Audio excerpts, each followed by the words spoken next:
नमस्कार बच्चों, आज कक्षा 11वीं का विषय हिंदी गद्य खंड का पहला पाठ नमक का दरोगा आप लोगों के सामने समझाते हैं। इसके लेखक हैं मुंशी प्रेमचंद। मुंशी प्रेमचंद अपने समय के महान कहानीकार, साहित्यकार और कथाकार थे। इन्होंने अंग्रेजों के विरुद्ध सैकड़ों कहानियाँ और कथाएं लिखी हैं, जिसके अंग्रेज समझ नहीं पाए, और उन्होंने उसके माध्यम से अंग्रेजी शासन के विरुद्ध हमारे ग्रामीण जीवन का सुंदर तर्क प्रस्तुत किया है।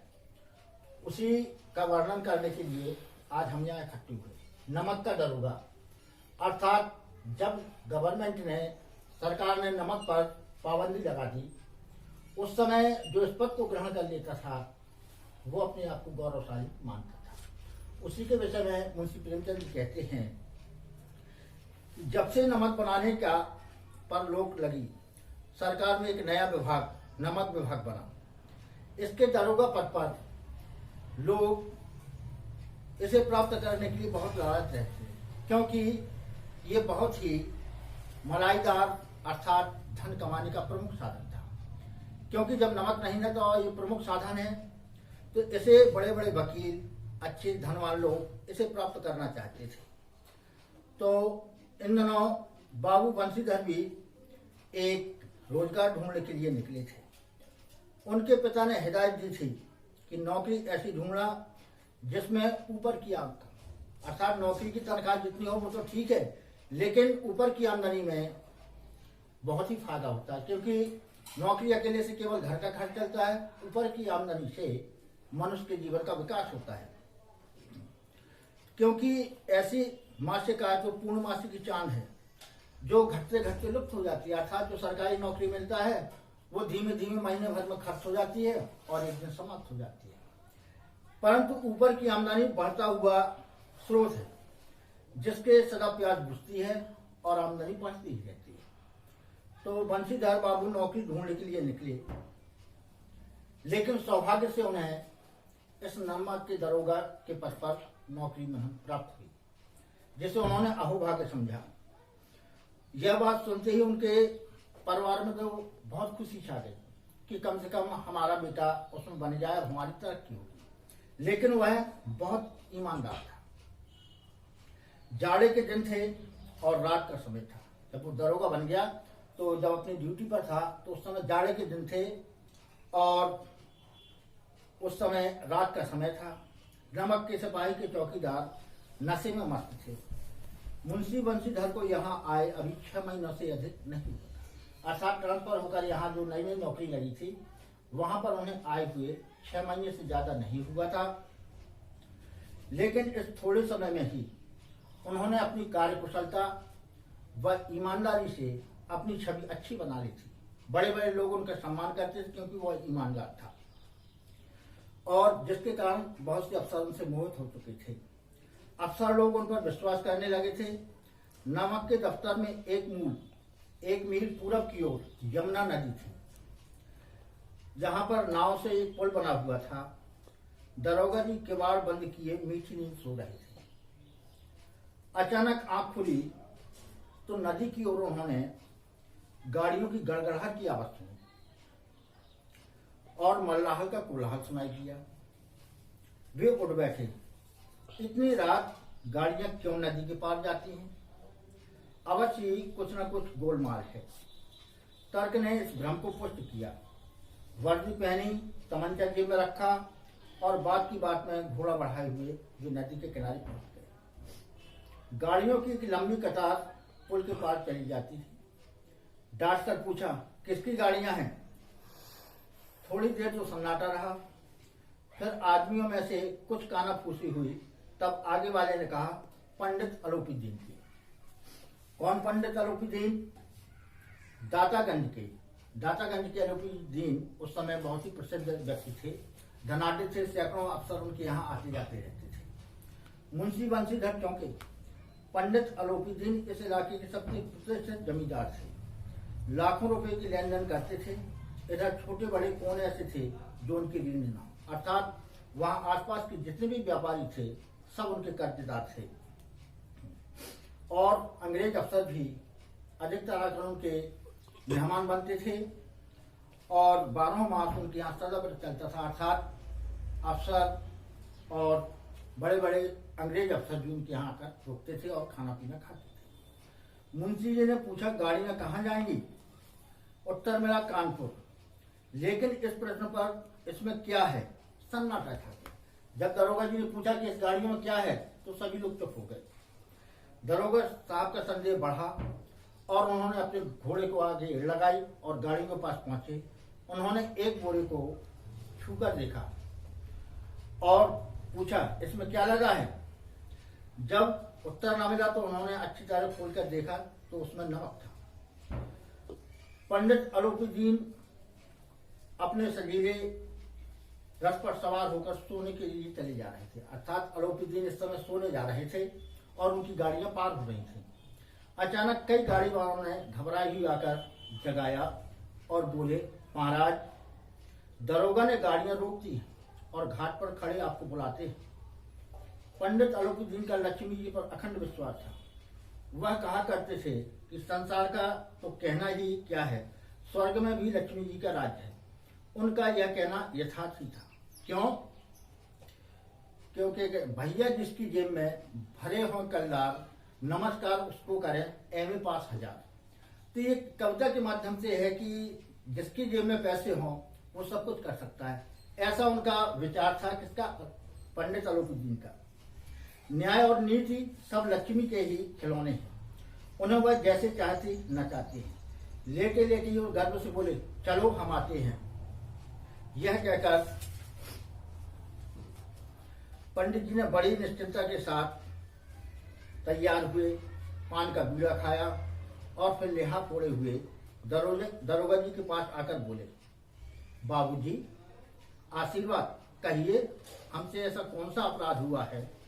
गाड़ियां रोक दी गई। हम ब्राह्मणों पर तो आपकी कृपा दृष्टि रहनी ही चाहिए। बड़ी विनम्रता से उन्होंने दरोगा जी से प्रार्थना की। वंशीधर रुखाई से बोले, सरकारी हुक्म है कि नमक को ना कहीं जाने दिया जाए। पंडित अलौकिदीन ने हंसकर कहा, अरे हम सरकारी हुक्म को नहीं जानते और न सरकार को, हमारी सरकार तो आप ही हैं। हमारा और आपका तो घर का मामला है, हम कभी आपसे बाहर हो सकते हैं? आपने व्यर्थ का कष्ट उठाया, यह तो नहीं हो सकता कि इधर से आए और घाट के देवता को भेंटना चाहे। मैं तो आपकी सेवा में स्वयं ही आ रहा था। वंशीधर पर ऐश्वर्य की मोहिनी वंशी का कुछ प्रभाव न डाल सके। उन्होंने बहुत लुभाने की कोशिश की, किंतु दरोगा वंशीधर पर कोई प्रभाव नहीं डाल पाए। तो उन्होंने कहा कि हम कड़ककर बोले, दरोगा जी, कि हम वो नहीं है जो कोणी के भाव अपना ईमान बेचते हैं। आप इस समय हिरासत में हैं, आपको कायदे के अनुसार चालान होगा। बस मुझे अधिक बातों की फुर्सत नहीं है। जमादार बल्लू सिंह, तुम इन्हें गिरफ्तार कर लो और हिरासत में ले चलो, मैं हुक्म देता हूँ। ऐसा कहकर उन्होंने अलौकिदीन को बंद कर दिया। पंडित अलौकिदीन स्तंभित हो गए कि अभी तक जितने भी अफसर आए उन्होंने खाया पिया और यहाँ से रिश्वत लेकर चले गए, लेकिन ये दरोगा बहुत ही ईमानदार है और आजकल ऐसी ईमानदारी देखने में बहुत कमी थी। इसी कारण वो आश्चर्य में पड़ गए। पंडित जी के जीवन में कदाचित यह पहला ही अवसर था कि पंडित जी को ऐसी कठोर बातें सुननी पड़ी। बल्लू सिंह आगे बढ़ा, किंतु रौब के मारे वह साहस न हुआ कि उनका हाथ पकड़ ले। तो पंडित जी ने धर्म को धन का ऐसा निरादर करके कभी न देखा था।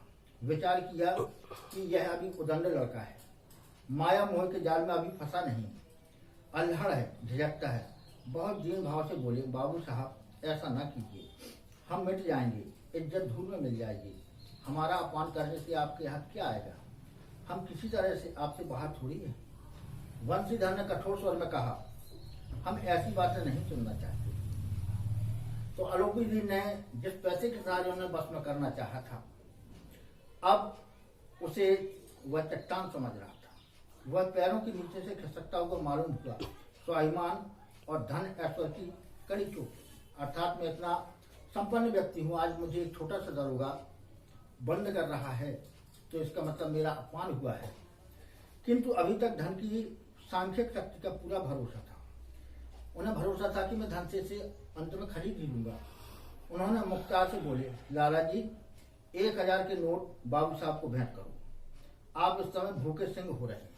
उन्होंने सोचा थोड़े मोड़े से न होकर, उन्होंने उस समय 1000 की रकम आज के 1 लाख के बराबर मानी जाती थी, तो उन्होंने उसे भेंट करने के लिए कहा, शायद इससे पिघल जाए। वंशीधर ने गर्म होकर कहा, 1000 नहीं, 1 लाख भी मुझे सच्चे मार्ग से नहीं हटा सकते, अर्थात मैं रिश्वत नहीं ले सकता। तो भ्रम की इस बुद्धिहीन दृढ़ता को देख दुर्लभ त्याग पर बहुत झुंझलाया। अब दोनों शक्तियों में संग्राम होने लगा, धन का और ईमानदारी का। धन ने उछल उछल कर आक्रमण करने शुरू किए। 1 से 5, 5 से 10, 10 से 15 और 15 से 20,000 तक नौबत पहुंची, किंतु धर्म अलौकिक वीरता के साथ एक बहुसंख्यक सेना के सम्मुख अकेला पर्वत की भांति अटल अविचलित खड़ा। उन्होंने बहुत धन के द्वारा उसे खरीदना चाहा, 10,000, 15,000, 20,000 हम तुम्हें देंगे, लेकिन उसने 1 पैसा लेने से भी इनकार कर दिया और कहा कि जो आपने कर्फ्यू किया उसका दंड आपको भुगतना होगा। अलौकिक निराश होकर बोले, अब इससे अधिक मेरा साहस नहीं, आगे आपको अधिकार है। वंशीधर ने अपने जमादार को ललकारा। बदलू सिंह मन में दरोगा जी को गालियां देता हुआ पंडित अलौकिक की ओर बढ़ा, अर्थात उस सिपाही की हिम्मत नहीं पड़ रही थी कि अलौकिक पर हाथ डाले, लेकिन जब दरोगा जी ने दहाड़ कर उससे कहा तो फिर मन ही मन वो कोसता हुआ अलौकिक की ओर बढ़ा। पंडित जी घबराकर 2-3 कदम पीछे हट गए, अत्यंत दीनता से बोले, बाबू साहब ईश्वर के लिए मुझ पर दया की, मैं 25,000 पर निपटारा करने का। अंतिम उन्होंने आखिरी दांव फेंका कि 20 नहीं तो मैं 25,000 दे सकता हूं, लेकिन मुझे हाथ में लगाइए। असंभव बात है, दरोगा जी ने कहा, 30,000 किसी तरह भी संभव नहीं। क्या 40,000 पर चले? 40,000 नहीं, 40 लाख पर भी असंभव है। बदलू सिंह, इस आदमी को अभी हिरासत में ले लो, अब मैं एक शब्द भी सुनना नहीं चाहता। उन्होंने डांट कर अपने सिपाही से कहा कि यह मुझे रिश्वत देना चाहता है, मैं इसके रिश्वत लेना नहीं चाहता, अतः इसे शीघ्र बंद करो, जिसके कारण ये यहाँ से बंद हो जाए और मैं इसके आगे इसका एक शब्द सुनना नहीं चाहता। धर्म ने धन को पैरों तले कुचल दिया। अलौकिक जी ने एक हृष्टपुष्ट मनुष्य की हथकड़ियां लिए हुए अपनी तरफ हाथ से देखा, चारों ओर निराश और कातर दृष्टि से देखने लगे। इसके बाद एकाएक मूर्छित होकर गिर पड़े, अर्थात जैसे ही उन्होंने समझा कि मेरा अपमान हुआ तो अपमान के डर से वो मूर्छित होकर जमीन पर गिर पड़े। दुनिया सोती थी, दुनिया की जीव जागती थी। सवेरे देखिए तो बालक वृद्ध सबके मुंह से यही बात सुनाई देती थी कि देखिए वही पंडित जी के व्यवहार पर टोका टिप्पणी कर रहा था। निंदा की बौछारें हो रही थी, मानो संसार में अब पापी का पाप कट गया। यानी जो लोग उनके गुणों का बखान करते हुए नहीं थकते थे, आज वही सब लोग मिलकर उनकी निंदा कर रहे हैं, बुराई कर रहे हैं कि अलौकिक जी इतने बड़े तस्कर थे, अर्थात नमक का व्यापार चोरी छिपे करते थे और सरकार को टैक्स नहीं देते थे। तो पानी को दूध के नाम से बेचने वाला ग्वाला, कल्पित रोज नाम के भरने वाले अधिकारी वर्ग, रेल में बिना टिकट सफर करने वाले बाबू लोग, जाली दस्तावेज बनाने वाले शेठ और साहूकार, यह सब के सब देवताओं की भांति गर्दनें चला रहे, अर्थात जो स्वयं ही भ्रष्ट थे लेकिन आज उनके ऊपर उंगली उठा रहे थे। जब दूसरे दिन पंडित जी अलौकिक दिन अभियुक्त होकर सिपाहियों के साथ हाथों में हथकड़ियां, हृदय में गिलानी और क्षोभ भरे लज्जा से गर्दन झुकाए अदालत की तरफ चले, तो सारे शहर में हलचल मच गई कि इतना बड़ा आदमी आज हिरासत में जा रहा है और जेल जा रहा है। मेलों में कदाचित आंखें इतनी व्यग्र ना होती होंगी, भीड़ के मारे छत और दीवार में कोई भेद न था। वो इतने प्रसिद्ध व्यक्ति थे, ऐसे व्यक्ति को जब हथकड़ी लगी तो वहां के नगर निवासी उन्हें देखने के लिए उनकी भीड़ लग चुकी थी। किंतु अदालत पहुंचने की देर थी। पंडित अलौकिक दिन इस अगाध वन के सिंह थे। अधिकारी वर्ग उनके भक्त, अमले उनके सेवक, वकील मुख्तार उनके आज्ञापालक और अर्दली चपरासी से चौकीदार लोग उनके बिना माल के गुलाम थे। उन्हें देखते ही लोग चारों तरफ से दौड़े। सभी लोग आश्चर्य कर रहे थे, इसलिए नहीं कि आरोपीदीन ने क्यों वह कर्म किया, बल्कि इसलिए कि वह कानून के पंजे में कैसे आए। ऐसा मनुष्य जिसके पास असाध्य साधन करने वाला धन और अनन्य वाचालता हो, वह क्यों कानून के पंजे में आए। प्रत्येक मनुष्य उनसे सहानुभूति प्रकट करता था। बड़ी तत्परता से इन्हें आक्रमण को रोकने के लिए निमित्त वकीलों की एक सेना तैयार की गई, अर्थात वकील उनके लिए सैकड़ों तैयार हो गए। न्याय के मैदान में धर्म और धन में युद्ध ठन गया। वंशीधर चुपचाप खड़े थे। उनके पास सत्य के सिवा कोई चारा न था, अर्थात न तो उनके पास कोई ऊपरी सहायता थी, न कोई अधिकारी वर्ग का सहयोग था। केवल वो सत्य के सहारे खड़े थे अदालत में। न स्पष्ट भाषण के अतिरिक्त कोई शस्त्र था। गवाह थे, किंतु लोग से सभी डामाडोल। आरोपीदीन ने उन सभी गवाहों को पैसे देकर अपनी ओर मिला लिया था। अब केवल दरोगा जी युद्ध के मैदान में अकेले ही थे, अर्थात इजलास में केवल उन्हीं को बोलने के अलावा कुछ नहीं था। न उनके गवाह थे और न कोई उनकी साथ देने वाला कोई अफसर। यहाँ तक कि मुंशी जी को न्याय भी अपनी ओर से कुछ खिंचा हुआ सा दिख पड़ता था। अब मुंशी जी को यह भी मालूम हो गया कि शायद उन्होंने न्यायाधीश को भी खरीद लिया होगा, इस कारण शायद मुझे न्याय न मिले और मेरे ही ऊपर कोई हर्जा न हो।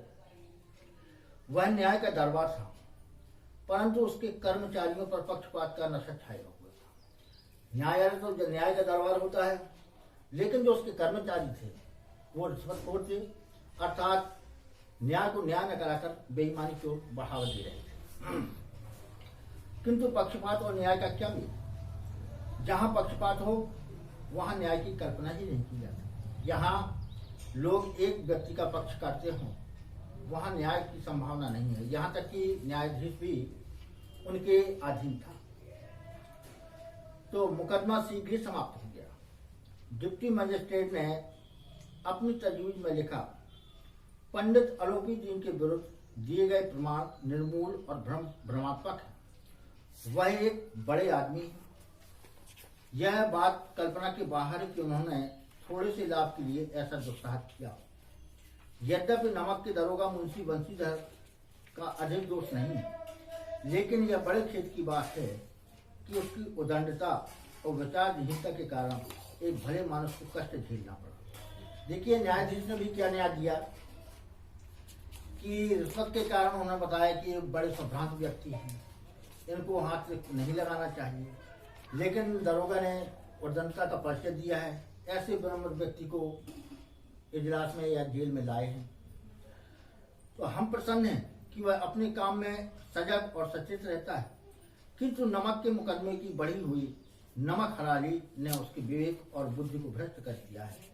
भविष्य में उसे होशियार रहना पड़ेगा। सभी ने कहा कि शायद आरोपीदीन ने इसको रिश्वत नहीं दी है, अधिक रिश्वत के कारण इन्होंने इनको बंद किया है, नहीं तो ये इतने प्रसिद्ध व्यक्ति हैं कि थोड़े से के लिए नहीं कर सकते। इसलिए न्यायाधीश ने हिदायत दी कि आगे से आप ऐसा नहीं करेंगे। तो वकीलों ने यह फैसला सुना और उछल पड़े। पंडित आरोपीदीन मुस्कुराते हुए बाहर निकले। स्वजन बांधवों ने रुपयों की लूट की। उदारता का सागर उमड़ पड़ा। उनकी लहरों ने अदालत की नींव तक हिला दी। जब बंशीधर बाहर निकले तो चारों ओर से उनके ऊपर व्यंग बाणों की वर्षा होने लगी। चपरासियों ने झुक झुक कर उन्हें सलाम किया, किंतु इस समय एक एक कटु वाक्य, एक एक संकेत उनको गर्वाग्नि को प्रज्वलित कर रहा था। कदाचित इस मुकदमे में सफल होकर वह इस तरह अकड़ते हुए चलते थे। आज उन्हें संसार का एक खेदजनक विचित्र अनुभव हुआ। न्याय और विद्वता, लंबी चौड़ी उपाधियां, बड़ी बड़ी दाढ़ियां और ढीले चोंगे एक सच्चे आदर के पात्र नहीं। वंशीधर ने धन से बैर मोल लिया। उसका मूल्य उसे चुकाना अनिवार्य था। कठिनता से एक सप्ताह बीता होगा कि मुअत्तली का परवार आ गया। उन्हें सस्पेंड कर दिया गया। कार्यपरायणता का दंड मिला। बेचारे भग्न हृदय, शोक और खेद से व्यथित घर को चले। बूढ़े मुंशी जी तो पहले से ही कोड़ बुढ़ा रहे थे कि चलते चलते इस लड़के को समझाया था, लेकिन इसने एक ना सुनी। सब मनमानी करता है। हम तो तलवार और कसाई के तगादे से बुढ़ापे में भगत बनकर बैठे और यहाँ बस वही रूखी सूखी तनख्वाह है।